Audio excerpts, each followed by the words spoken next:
Hace, yo no sé qué hace usted cuando va a viajar. ¿Cómo prepara tu viaje? Yo no sé cómo lo hace en ese momento. Y de pronto prepara maletas. De pronto mi esposa echa hasta almohadas en el carro. Yo no sé por qué, pero echa hasta almohadas en el carro cuando vamos a viajar. Pero cuando uno quiere ir a un lugar, en mi caso yo investigo.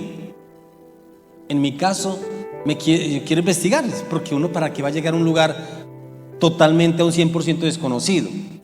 Uno quiere más o menos, empieza, y gracias a Dios por la tecnología, podemos buscar por internet fotos, lugares que están alrededor de ese sitio X que uno va a ir. Entonces uno se prepara a decir, bueno, este día va a ser para este lugar, este día para allí, cómo es la comida, qué documentación necesita para ir a ese lugar. Entonces la pregunta es, ¿cómo está los papeles? Imagínese uno ir sin papeles a un lugar de viaje, sin documentos. ¿O qué necesita la visa? ¿Qué firmas necesita la visa para que en el aeropuerto no te vayan a devolver? Y de pronto investigar, bueno, yo sé, de pronto todos hemos viajado en avión, ¿cierto que sí? Bueno, me acuerdo la primera vez que viajé en avión, pues era como el susto de decir, oiga, ¿hacia dónde voy? ¿Por dónde me meto? ¿Qué debo hacer? ¿Cómo es la maleta? Y surge una cantidad de cositas ahí, ¿cierto?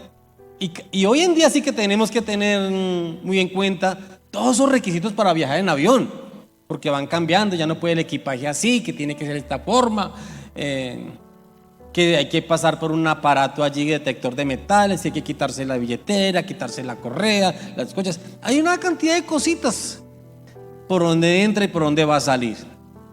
Son pequeñas cositas que uno se tiene que ir enterando para no ser el oso allá, porque muchas veces se hace el oso en medio de esos lugares. Y si de pronto vas para otro país, pues uno empieza a estudiar un poquito de cultura y de pronto hasta un poquito de idioma para aunque sea defenderse, ¿cierto? Son cositas que uno se va preparando. ¿Y por qué les pregunto eso con respecto a esto? Vea, nosotros creemos en Dios. Tú y yo creemos que Dios es real, ¿cierto que sí? Creemos que Dios es real. Creemos que Dios tiene el poder para hacer milagros y prodigios y señales. Creemos en el poder sobrenatural. Pero sabe que cuando tratamos ciertos puntos de la palabra y la teología, pareciese que la fe se acabara allí. Cuando tratamos el tema como el rapto de la iglesia, la resurrección, el cielo nuevo y tierra nueva, entonces allí como que entramos en un área desconocida. Somos buenos para visitar a un enfermo, pero ¿cómo está el pasaporte? Si Dios te llamara hoy. Hace unos 15 días estuve predicando acá, estar preparados para el rapto de la iglesia. Y toqué el tema de las 10 vírgenes, preparados. Pero ahora la pregunta es, mi amado, ¿cómo está el pasaporte?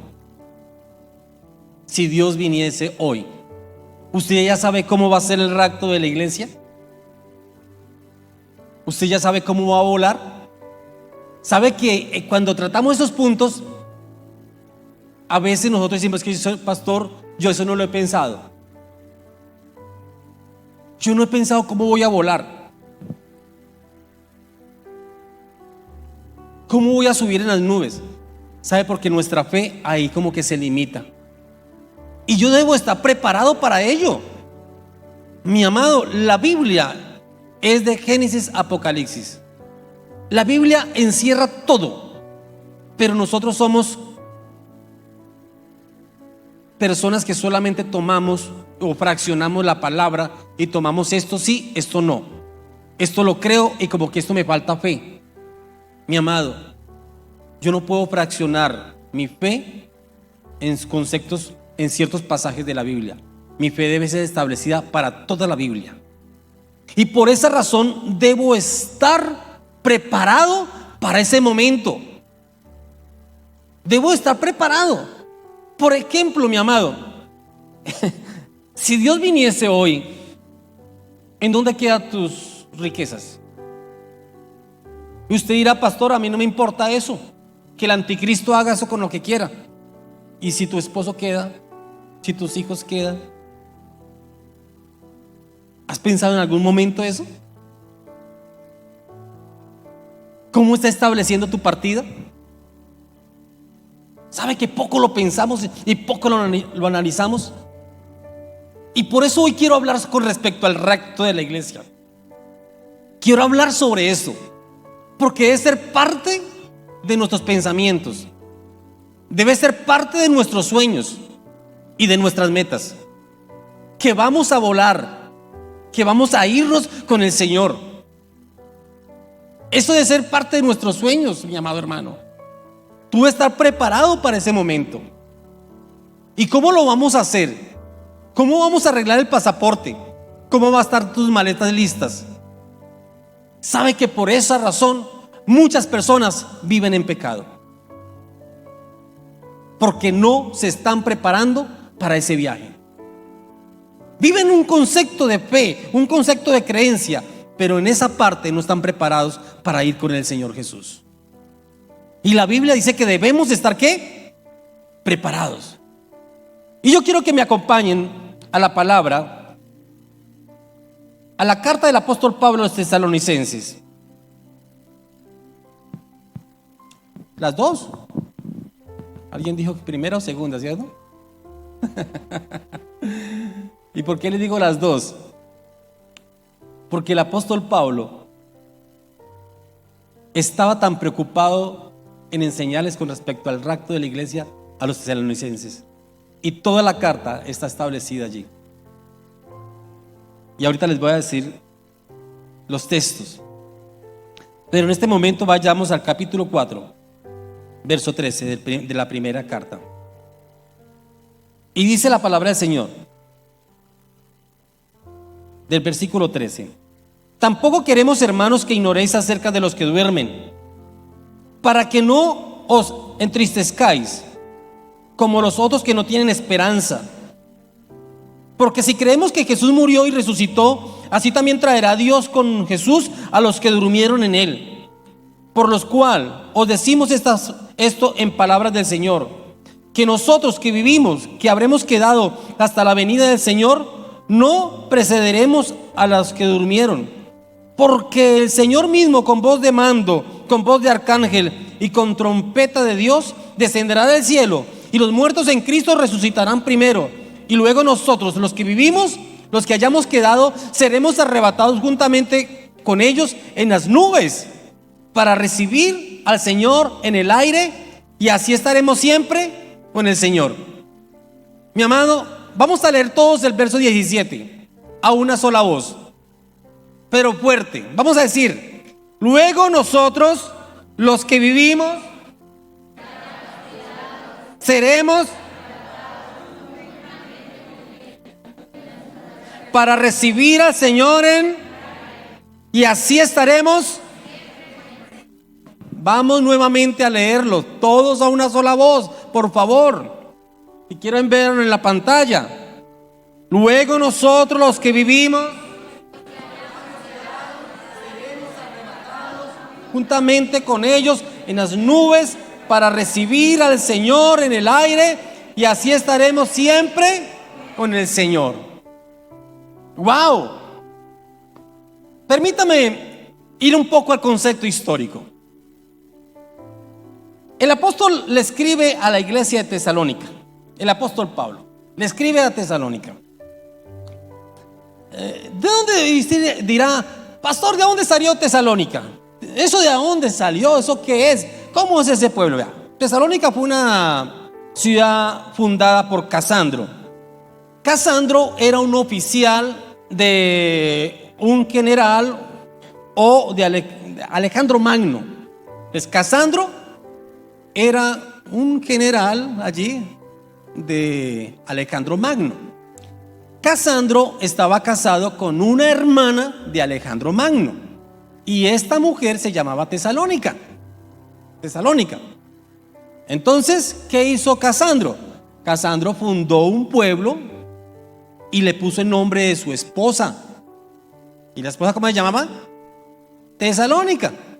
Y entonces ahí donde nace, y esto sucedió hace 315 años antes de Cristo, y allí se establece Tesalónica. Hablando de cultura, ¿usted sabe por qué se llama la Virginia? El pueblo de la Virginia allá abajo, por una señora que se llamaba Virginia y tenía un bar, una cantina, y allá entonces todo el mundo, vamos para de Virginia, recibían el sueldo y vamos para de Virginia. ¿Cómo se llama? ¿Por qué se llama Pereira esta ciudad? Un señor de apellido Pereira donó todas esas tierras para fundar esta ciudad. Entonces ya sabemos por qué se llamaba Tesalónica, porque Casandro le puso el nombre a ese pueblo, lo fundó de su esposa Casandra. El apóstol Pablo fue a ese lugar en su segundo viaje misionero, funda la iglesia, pero el apóstol Pablo tiene grandes problemas allí. Aunque nace una iglesia,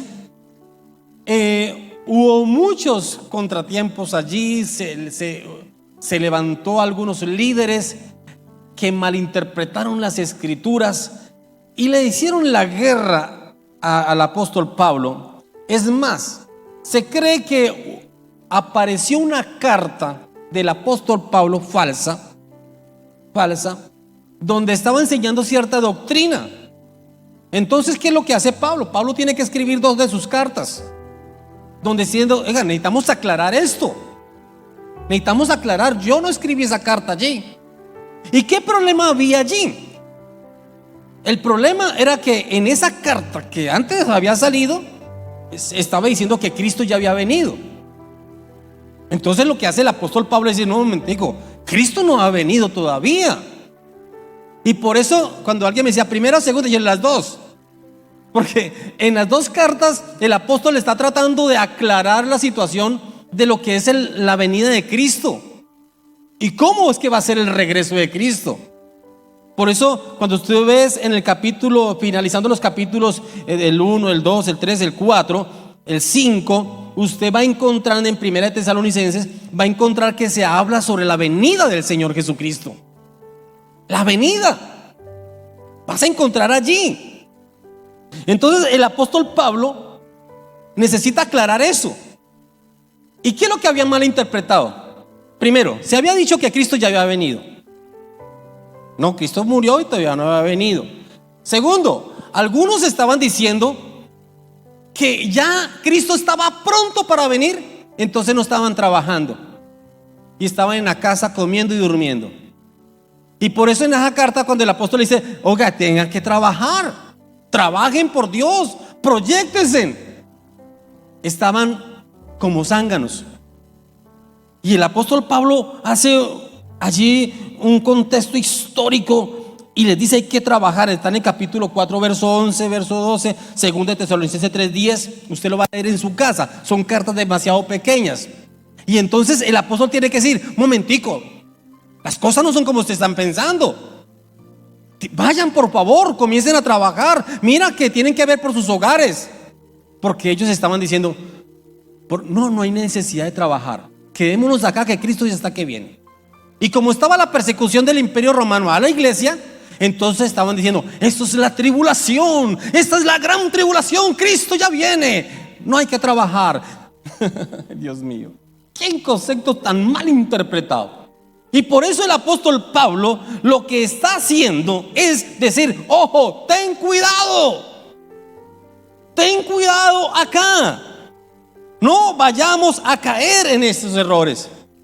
Nuestra vida continúa, pero debe continuar caminando en obediencia en el Señor. Y debemos esperar.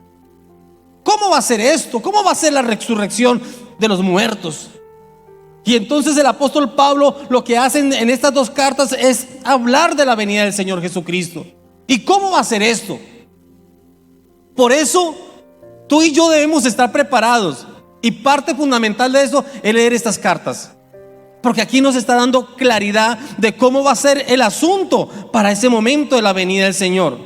Y entonces, una de las cosas que dice: tampoco queremos, hermanos, que ignoréis acerca de los que duermen. ¿Sabe que mucha gente estaba preocupada? Ay, ¿qué pasó con aquel que murió? ¿Qué pasó? ¿Estará salvo o no será salvo? Y yo creo que esas preguntas todavía surgen para muchos hoy. Ay, ¿qué pasó con mi tatarabuelo? ¿Qué pasó con mi bisabuelo? ¿Qué pasó con mi mamá? ¿Qué pasó con mi primo? Que ya partieron a la eternidad. Mi amado, nosotros tenemos que ser realistas, como dice la palabra. Dice la palabra: tampoco queremos, hermanos, que ignoréis acerca de los que duermen. Nosotros debemos saber que el morir es como un dormir. Es dormir. Y por eso encontramos en la palabra que Cristo utilizó mucho esta palabra de dormir. En cierta ocasión, un hombre que se llamaba Jairo va y le dice a Jesús: mira, por favor, mi hija está enferma. Y Jesús se va caminando con él, pero cuando iba en camino llega: no moleste más al maestro, porque su hija murió. Jesús le dice: no ha muerto, ella duerme. Ella duerme. ¿Qué es lo que dice allí en Mateo capítulo 9, verso 24? Está hablando de esto, de dormir. En cierta ocasión también Jesús, las hermanas de Lázaro van y le dicen: mira, Lázaro ha muerto. Y Jesús le dice: no ha muerto. No ha muerto. Lázaro está, ¿qué? Él duerme. Está en Juan capítulo 11, verso 11. Habla del dormir. Y aún cuando lapidaron a Esteban en Hechos capítulo 60, nos está hablando que Esteban durmió. Entonces la muerte es un dormir. Es un dormir allí. Y los que durmieron en Cristo. Pero hay que tener cuidado en esto. Los de Tesalónica estaban tan preocupados. ¿Qué pasó con ellos? Entonces el apóstol dice: tampoco quiero que ignoren, hermanos, acerca de los que duermen, para que no estén tristes, porque muchos de ellos ya estaban con las lágrimas rodando por sus mejillas, diciendo: hombre, ¿será que se condenó sabiendo que ya era cristiano? Entonces dice: no entristezcáis como los otros que no tienen esperanza, porque si creemos que Jesús murió y resucitó. Ay, mi amado hermano, si creemos que Jesús murió y resucitó, así también traerá Dios con Jesús a los que durmieron. ¿En quién? Escúchame muy bien, hermano. A los que durmieron en Cristo. Y qué pena con la religión, con la tradición. Aquellos que dicen: no, es que después en el purgatorio, o yo creo en la Virgen María, yo creo en el santo fulano. No, mi amado hermano, ningún santo te va a salvar. Ninguna de las 11,000 vírgenes te va a salvar. La salvación, dice, solamente de los que durmieron en Cristo Jesús, los que durmieron en Él. Y a mí a veces me duele cómo mucha gente dice: no, es que mi salvación depende, yo soy devoto a tal santo, a esto, a aquello, a esta deidad. Mi amado, de malas. No, la palabra es muy clara: la salvación solamente está en Cristo, no hay más. No hay más. La salvación está en Cristo Jesús. Porque si creemos que Jesús murió y resucitó, así también traerá Dios con Jesús a los que durmieron en Él. Pero hay que creer que Él resucitó. ¿Sabe que hay mucha gente cristiana que no cree que Él resucitó? A veces, ¿será eso real? Por eso al comienzo les estaba hablando. Nosotros tenemos que creer en plenitud en Él. No limitar nuestra fe a ciertas fracciones. No vamos a limitarlo. Entonces, la palabra de muerte se habla según la Biblia, es dormir. Es dormir. Pero, ¿cuál es el propósito del rapto? ¿Cuál es el propósito? Cuando hablamos del rapto, ya usted tiene que leer el capítulo 4, capítulo 5. Porque el propósito es vivir juntamente con el Señor. Ese es el propósito. En el verso 17 dice,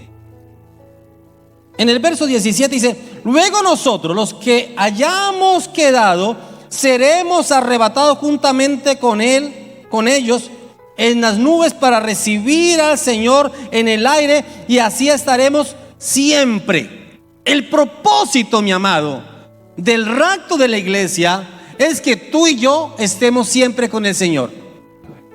Ese es el propósito. Ese es el propósito de tú y yo estar siempre con el Señor. Por esa razón, nosotros debemos permanecer siempre preparados. Preparados. ¿Por qué? Porque nadie sabe el día ni la hora de su partida. Nadie sabe.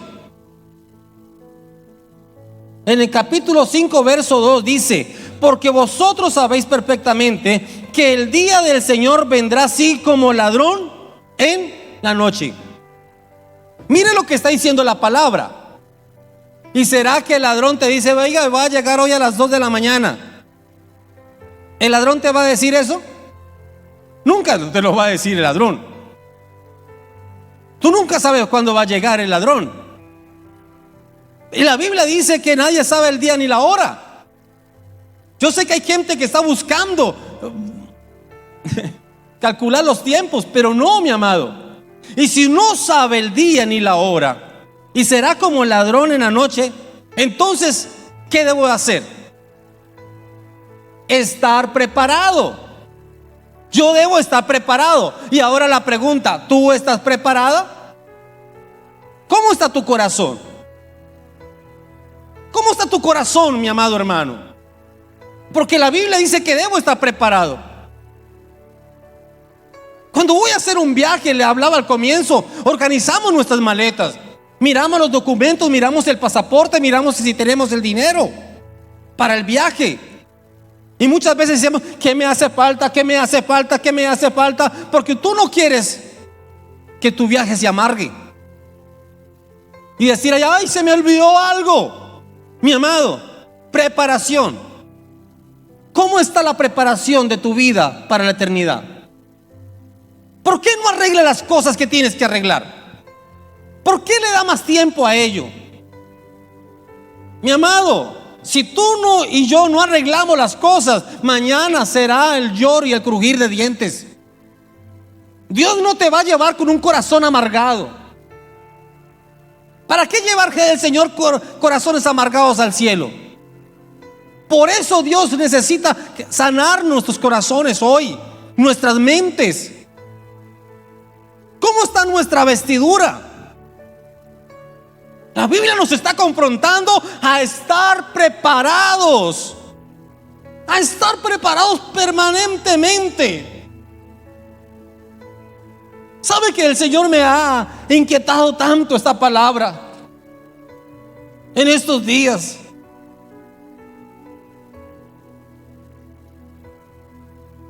¿Cómo está tu vida? El Señor es real y Él vendrá. Esto no es mitología ni es cuento. Es la realidad. Así como sabemos que Él vino y se hizo hombre y murió en la cruz del Calvario, nuestra fe también debe estar firme en que Él vendrá en las nubes por ti y por mí. Y por esa razón debemos estar muy bien. Y entonces dirán algo acá: si debo estar preparado para ese día, debo vivir obedeciendo a la palabra del Señor. Mi amado, la Biblia no es para que tú la obedezcas a medias. Esto sí, esto no, mañana, esto de pronto. No, debo estar obedeciendo permanentemente la palabra. Que el Espíritu Santo nos redarguye allí. ¿Y cómo será levantado? Ahora imaginémonos ese momento. Vamos a suponer que el Señor llega.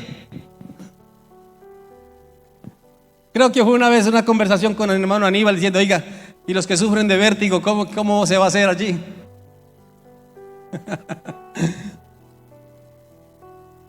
¿Cómo vamos a volar? ¿Cómo va a ser ese momento tan bonito? Se va a escuchar una trompeta, se va a escuchar un sonido, ¡guau! Y el cuerpo empezará a volar. Pero usted dirá: pastor, ¿cómo es que vamos a volar? La Biblia nos dice en 1 Corintios capítulo 15,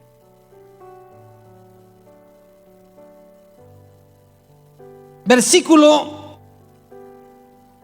51.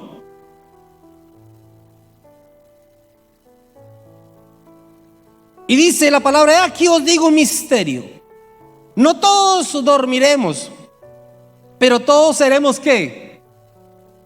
¿Seremos qué? Transformados. Mi amado, aquí ya hay algo especial. Aquí ya. ¿Y es algo que? Es un misterio. Entonces, no queme más materia gris tratando de entender esto, porque la Biblia ya nos está diciendo: es un misterio. ¿Cómo va a suceder? Y por eso, como nos hemos vuelto tan racionales y como mentalmente, razonalmente no lo podemos entender, entonces decimos: esto no es así. Es un misterio y ya. ¿Cómo va a suceder? Mi amado, a Dios no le queda grande nada. No le queda grande nada. Él es el creador del cielo y la tierra. Y os digo un misterio: no todos dormiremos. En otras palabras, no todos van a morir, pero todos seremos ¿qué? Transformados. Seremos transformados. ¿Y qué es la transformación? Ojo, yo no estoy hablando de una creación. Y aquí es donde yo quiero que ustedes van a entender un poco. No estoy hablando de una nueva creación. Estoy hablando de una transformación. Es el mismo cuerpo, pero transformado. Transformado, escúchenme por favor. Es el mismo cuerpo, porque muchas veces: ay, no, es que Dios va a crear en mí un cuerpo nuevo. No. Dios va a transformar su cuerpo. Y tenemos ejemplos bíblicos. ¿Por qué? Mira, pero todos seremos transformados en un momento, en un abrir y cerrar de ojos. Eso va a ser así, inmediatamente. Usted no va a decir: ay, yo sentí que se está transformando mi pierna, ay, se está transformando mis manos, ay, se está comenzando a transformar mi espalda. No, olvídese de eso. Es en un abrir y cerrar de ojos. Así es el poder de Dios tan sobrenatural.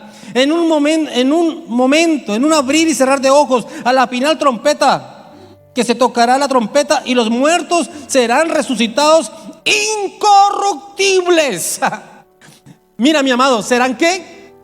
Escúcheme, ¿serán qué? ¿Serán qué? No, serán resucitados. Serán resucitados. No creados.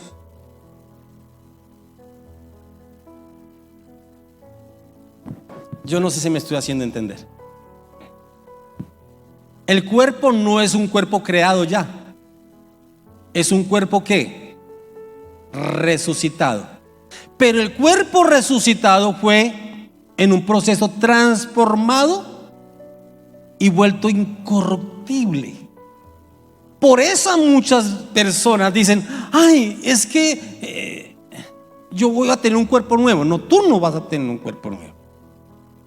Tú tú vas a ser resucitado. ¿Y cómo lo va a hacer Dios? Aquí es donde está el poder de Dios. Aquí es donde está el poder de Dios. Dios va a tomar todo lo que le correspondía al cuerpo y lo va a volver en incorruptible, sin fallas, sin errores. Y podemos entrar en muchas polémicas acá. Y varias polémicas que vamos a entrar. Por eso los invito a entrar a estudiar al Centro de Entrenamiento Bíblico. Y les voy a dejar esto. Yo sé que eso está quedando grabado y pronto empiezan el bombardeo en las redes sociales. Si tú vas a donar un órgano,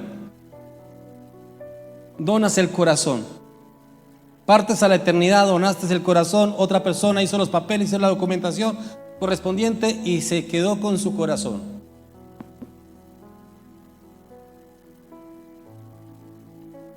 Tú eres un buen cristiano y llega el momento del rapto de la iglesia y usted que estaba muerto ya en polvo, bajo el poder de Dios, de su mano poderosa, el polvo empieza a reestructurarse nuevamente a la voz de Dios y el cuerpo empieza a formarse, porque estamos hablando de resurrección, mas no de otra creación. Y Dios tiene el poder de coger cada microorganismo y cada concepto del polvo y volverlo a formar en carne y pegar todo y levantarse el cuerpo. Y si allí estaba el corazón y allí estaba el hígado y allí estaba el riñón y un fémur por allá, el Señor dice: esto le pertenece a este cuerpo porque lo estoy armando en incorruptible.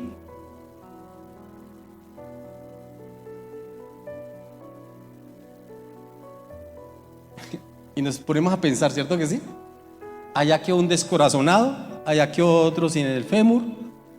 ¿Qué pasó? Dios a sus santos. Yo no estoy diciendo que no done, hágale, porque hay iglesias que están en contra de las donaciones, que eso, mi amado, eso para mí no es problema. Lo único que sé es que Dios, en el momento, si yo ya he partido la eternidad de muerto, Dios va a coger y armar este hermoso cuerpecito otra vez. Créanos, Dios lo va a volver a armar, pero con una diferencia, que lo va a volver incorruptible, que lo que estaba imperfecto lo va a ¿qué? A perfeccionar. O sea que esta barriguita no va a estar tan allá, va a estar como más acá.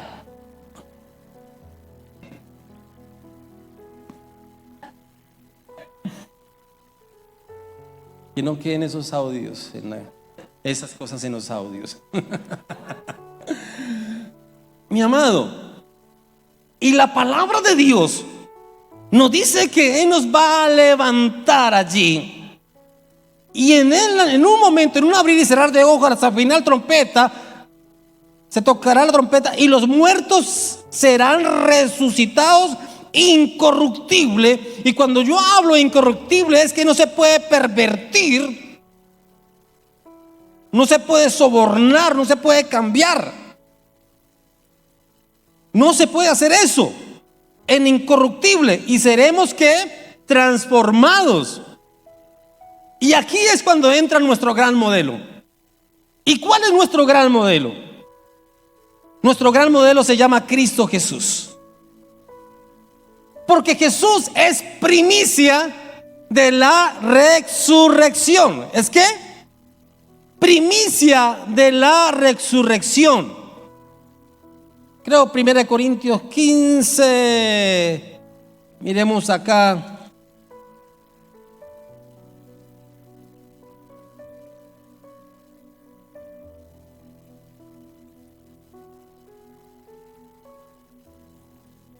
Dice en el capítulo 15, 1 Corintios, dice la palabra: porque si no hay resurrección de muertos, tampoco Cristo resucitó. Y si Cristo no resucitó, vana es entonces nuestra predicación y vana ¿qué? Nuestra fe. Pero luego en el verso 22 dice: porque así como en Adán todos mueren, también en Cristo todos seremos ¿qué? Vivificados. En otras palabras, hablando de esa resurrección. Cristo es la primicia. Cristo es. Y cuando Cristo murió, a Él lo enterraron. Lo bajaron, lo clavaron en una cruz. Le pusieron unos clavos en sus manos. Clavaron sus pies allí y luego traspasaron su costado. Lo enterraron, lo metieron en una cueva, lo envolvieron con bálsamo, con perfumes. Pero la palabra dice que al tercer día resucitó. Resucitó. ¿Y cómo es ese modelo de la resurrección? El cuerpo de Jesús no cambió. Fue el mismo cuerpo. Fue el mismo cuerpo. Entonces, ¿qué pasó? Era un cuerpo totalmente incorruptible, transformado. Es más, ciertas personas: yo no creo que Él sea Jesús. Jesús, meta la mano, meta el dedo en las llagas.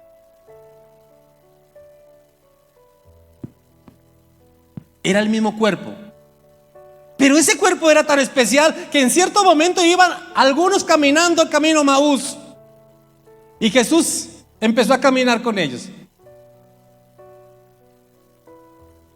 Pero había algo que pareciese. Y hablaban de los acontecimientos y Jesús conversando ahí. Ellos como que físicamente no lo podían reconocer, pero en su corazón sabía que era Jesús. Cuando Él desapareció, ellos dijeron: algo ardía en nuestro corazón. Algo ardía. Luego estaban los discípulos por allá, los valientes discípulos estaban encerrados, muertos de miedo. Pero dice la palabra que Jesús apareció en el centro de ellos. ¿Quién abrió la puerta? Nadie abrió la puerta. ¿Cómo entró Jesús? Mi amado, porque el cuerpo glorificado no tiene limitaciones de materia. Puede traspasar paredes y pasar el espacio. Ese es el cuerpo glorificado. Yo tengo que estar preparándome para la eternidad, para tener un cuerpo glorificado, mi amado, que será incorruptible, transformado, sin impedimentos, porque vamos a vivir la eternidad. Vamos a vivir la eternidad con el Señor. Si tú tienes una limitación hoy, mi amado, déjame decirte que si tú sigues los caminos del Señor, voy a profetizar sobre ti que un día tendrás un cuerpo perfecto. Sigan el Señor. Sigan el Señor y tendrás un cuerpo perfecto. Cristo, nuestro postrer Adán, Él tenía algo especial. Es el tipo modelo de la futura transfiguración que vamos a tener nosotros. Tú y yo no estaremos esclavizados a las leyes del espacio y tiempo. Y dice la palabra que seremos como los ángeles. Seremos como los ángeles. Y por eso se ha creado tantos conceptos por allí, que ángeles que son niños. ¿Quién dijo eso? Creo que fue el pintor Da Vinci, que hizo angelitos chiquiticos. Pero bíblicamente no podemos encontrar eso. Bíblicamente no lo podemos encontrar. Mi amado, ¿tú te estás preparando para vivir en eternidad? ¿Te estás preparando para estar con el Señor? ¿Qué combustibles te estás inyectando para volar en las nubes? Y tú dirás: pastor, yo quiero ser inyectado con ese combustible para volar. Mi amado, el combustible que debemos tener para volar cuando Cristo venga, si estamos vivos, se llama, primero, una composición de arrepentimiento revuelto con nuevo nacimiento, mezclado en el nuevo nacimiento y aplicado en obediencia a la palabra. Ese es el combustible para poder volar en las nubes. Y tú y yo volaremos, pero si hay en nosotros arrepentimiento, nuevo nacimiento y obediencia, en otras palabras, estoy hablando de santidad. Porque Dios no levantará una iglesia con manchas y arrugas. Dios no levantará una iglesia con manchas y arrugas. ¿Cómo está tu vida hoy, mi amado hermano? ¿Cómo está tu relación con el Señor? ¿Cómo están tus principios? ¿Tu moral? ¿Cómo está? Si Cristo viniese hoy, tú le puedes decir: Señor, llévame, que estoy preparado. ¿Tiene el pasaporte al día? ¿Tiene la maleta bien organizada? ¿Cómo está tu vida, mi amado hermano? ¿Cómo está tu corazón? ¿Cómo estás viviendo tu vida? ¿Qué esperas? ¿Por qué no la organizas de una vez? Tú no sabes el día ni la hora de la venida de nuestro Señor, o el día que Él te llame a la eternidad. ¿Cómo está, mi amado hermano? Y yo le invito hoy: organice bien tu pasaporte, tu visa, tu maleta celestial. Organícela bien. Pongámonos al día hoy. Arreglemos todo lo que tengamos que arreglar. Tú dirás: pastor, yo estoy muy joven, yo tengo muchos sueños. Siga teniéndolos, pero tenga todo al día, porque Dios es soberano.